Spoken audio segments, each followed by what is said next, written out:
The custom associated with Bar Mitzvah are very ancient. Bar Mitzvah is a misunderstood term. Very often in conversation, people, when they say Bar Mitzvah, refer to a party. That's not what Bar Mitzvah means. Bar means the son of, Mitzvah means a commandment. Jews have a book of commandments known as the Torah, which guide them through life.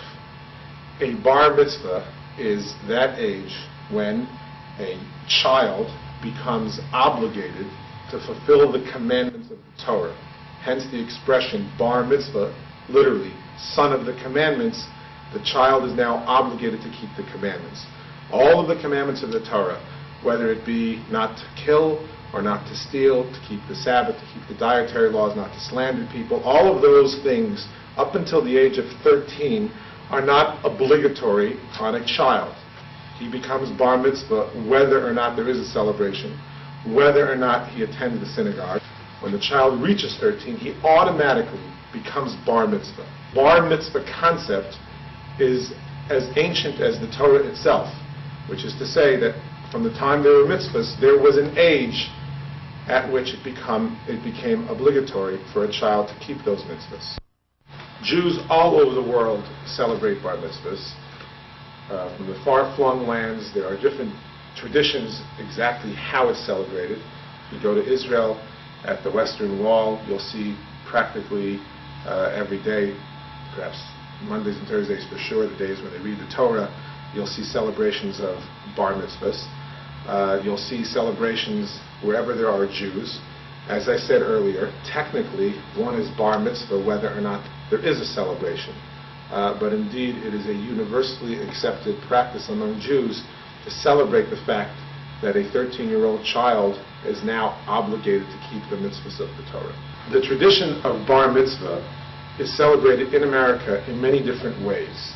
And as all traditions, each one of those ways has its origin with those Jews who came from different lands to this country, bringing with them the traditions of their home. It is certainly well known that in many more affluent societies, Bar Mitzvahs are celebrated quite lavishly. I'm sure you've heard the old joke that many Bar Mitzvahs have too much bar and not enough mitzvah. And it is not always looked upon with as setting the greatest example when the emphasis is on the party aspect and not on the obligations that have devolved upon the child. In many communities, a Bar Mitzvah celebration is celebrated by the young child offering a Talmudic discourse at the tender age of 13, very often discussing the mitzvah of tefillin, the binding of phylacteries, leather boxes and straps on the arm, which generally a Jewish boy who keeps the mitzvahs begins to practice at the age of 13. Bar Mitzvah means the son of mitzvot. Elaborating on that, it means when a young person of the age of 13 becomes responsible for his actions. Bar Mitzvah began thousands of years ago, from the earliest of time of Abraham passing on to his children, and then written inside the Talmud that one becomes of age at the age of 13. That this was the age that one would become responsible for one's actions. Bar Mitzvah becomes a Bar Mitzvah at the age of 13. Whether they have a ceremony or not, that young man will become a Bar Mitzvah. The act of the ceremony of coming into a synagogue and conducting parts of the service shows the responsibility of one studying, of one preparing for that special day. Therefore, when one becomes the age of 13 according to their Hebrew date, then around that time one may engage in that responsibility of reading from the Torah, reading a haftarah, or even taking part by leading parts of the service on a Shabbat Sabbath morning. Is to give honor to that idea of lighting candles as on any birthday cake, but to give the honor to members of the family and friends. Bar Mitzvah, there is this idea of being sameach, to be very happy. By lifting the chair, you are showing great honor to the Bar Mitzvah, to members of the family of the Bar Mitzvah. And just like a groom or a bride are lifted up on chairs to raise them higher in elevation, in holiness, and to raise them above others, and to make them happy as everyone around them is being made happy. There are literally hundreds of melodies and songs that we sing at a Bar Mitzvah. And the most famous would be, even the most non-traditional ceremony, would be Hava Nagila, Oseh Shalom.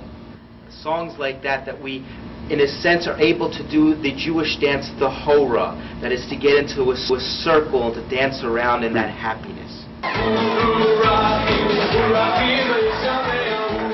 Jewish foods at a Bar Mitzvah may include the appetizer of gefilte fish, maybe some chicken soup. There are so many delicious food items at any Bar Mitzvah today, taken from different ends of the world, that have become Jewish delicacies. Excellent job today. He worked very hard preparing and practicing. I'm studying for this Torah Parsha for 2 years now, and he did it the way that was taught to him. He carried on the tradition of exactly how it's done, and he did a beautiful job, and hopefully he will continue to learn Torah Parshas, and God willing, he'll pass it down to his children.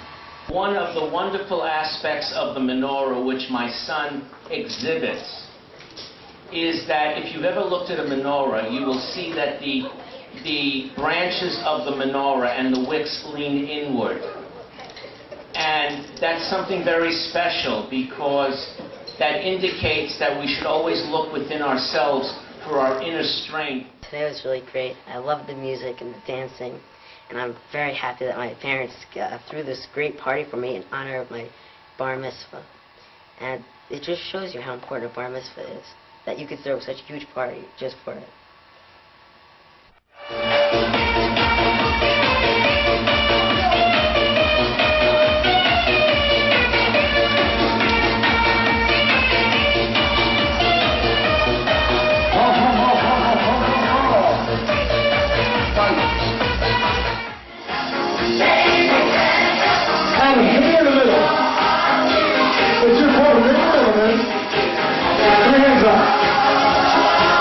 Baruch atah Hashem, v'sameach Zion b'vaneha. Something new, Hashem Elokeinu b'Eliyahu Hanavi Avdecha, v'malchus b'Amen.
Vianu יוסו משנאך מפני אורה.